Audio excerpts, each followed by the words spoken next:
राधे राधे। जय श्री कृष्ण। श्री कृष्ण गोविंद हरे मुरारी, हे नाथ नारायण वासुदेवा।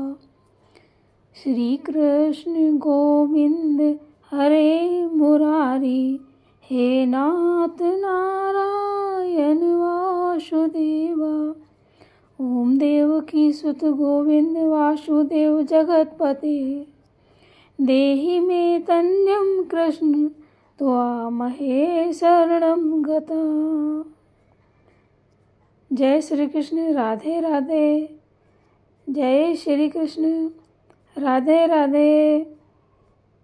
जय जय श्री कृष्ण। राधे राधे। जय श्री कृष्ण। राधे राधे। श्री हरिवंश पुराण के विष्णु पर्व का 15वां अध्याय का हम श्रवण करेंगे और पठन करेंगे, मनन करेंगे, जिसके अंतर्गत इंद्रोत्सव के विषय में श्री कृष्ण की जिज्ञासा तथा एक वृद्ध गोप के द्वारा उसकी आवश्यकता का प्रतिपादन। श्री वैशंपायन जी कहते हैं, जन्मेजय श्री कृष्ण और बलराम दोनों के इस प्रकार बाल लीला में प्रवृत्त होकर वन में विचरते हुए वर्षों के 2 मास व्यतीत हो गए। एक दिन जब वे दोनों वीर वज्र में आए तब उन्होंने सुना कि इंद्र याग के उत्सव का समय आ गया है और समस्त गोप उत्सव को देखने के लिए लालायित हैं। तब श्री कृष्ण ने कौतूहल वश उनसे यह बात पूछी, इंद्र याग का उत्सव क्या है जिससे तुम लोगों को इतना हर्ष हो रहा है? उनके इस प्रकार पूछने पर उन गोपों में सबसे बड़े बूढ़े गोप ने इस प्रकार कहा, तात सुनो, हमारे यहाँ इंद्र के ध्वज की पूजा किस लिए की जाती है यह बताता हूँ। शत्रुसूदन कृष्ण देवताओं और मेघों के स्वामी देवराज इंद्र हैं। वे ही संपूर्ण जगत के सनातन रक्षक हैं। उन्हीं का यह उत्सव मनाया जाता है। उन्हीं से प्रेरित हो उन्हीं के आयुध इंद्रधनुष से विभूषित हुए मेघ उनकी ही आज्ञा का पालन करते हुए नूतन जल की वर्षा करके खेती को उपजाते हैं। उनके नामों से विभूषित भगवान पुरंदर, इंद्र, मेघ और जल के दाता हैं। वे प्रसन्न होने पर संपूर्ण जगत को तृप्त करते हैं। उनके द्वारा संपन्न की हुई खेती से जो अन्न पैदा होता है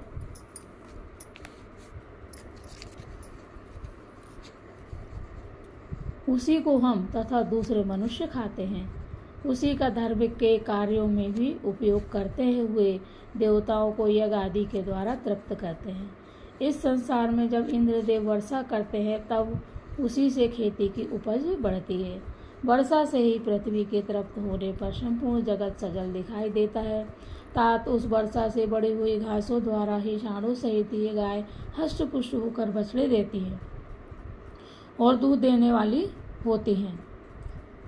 जहाँ वर्षा करने वाले मेघ दिखाई देते हैं उस भूमि पर कभी अनाज और तृण का अभाव नहीं होता तथा वहाँ के लोग कभी भूख से पीड़ित नहीं देखे जाते हैं। सूर्यदेव की दिव्य किरणें पृथ्वी का जल सोख कर पयस्विनी गो अथवा जलवती हो जाती है।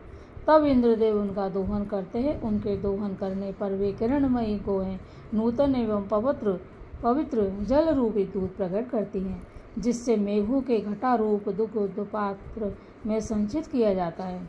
वही वायु से प्रेरित होकर वेग से आवर्तित होने पर मेघों के भीतर अत्यंत गंभीर शब्द उत्पन्न करता है, जिससे लोग समझते हैं कि मेघ गर्जना कर रहा है। देखो मेघ की महिमा।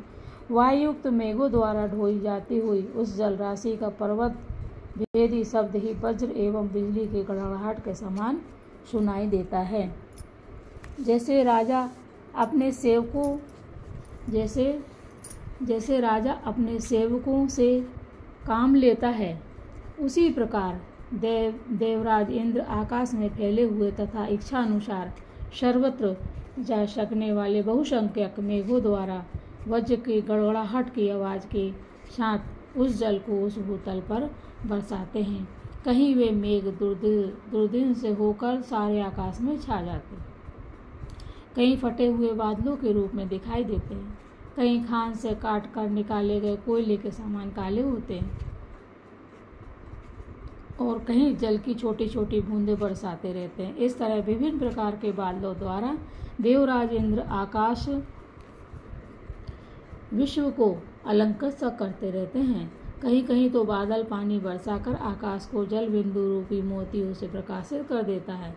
इस प्रकार पर्जन्य देव इंद्र इस पृथ्वी के जल को सूर्य की किरणों द्वारा खींचकर संपूर्ण प्राणियों की वृद्धि के लिए उसे मेघों द्वारा भूतल पर बसा देते हैं।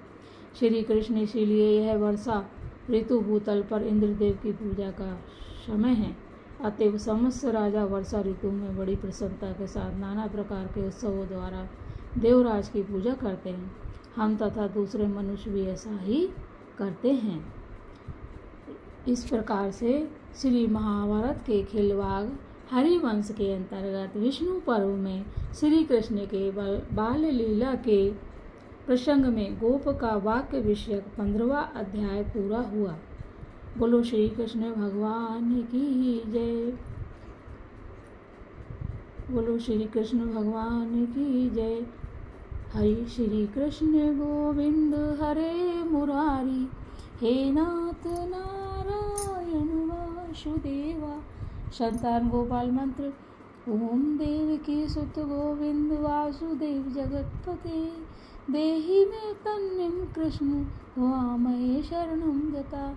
हे प्रभु, हे कृष्ण कन्हैया, हम सबकी रक्षा करना, हम सब आपकी शरण में हैं। सभी के मनोरथ पूर्ण करिए। जय श्री कृष्ण। श्री राधे राधे राधे राधे।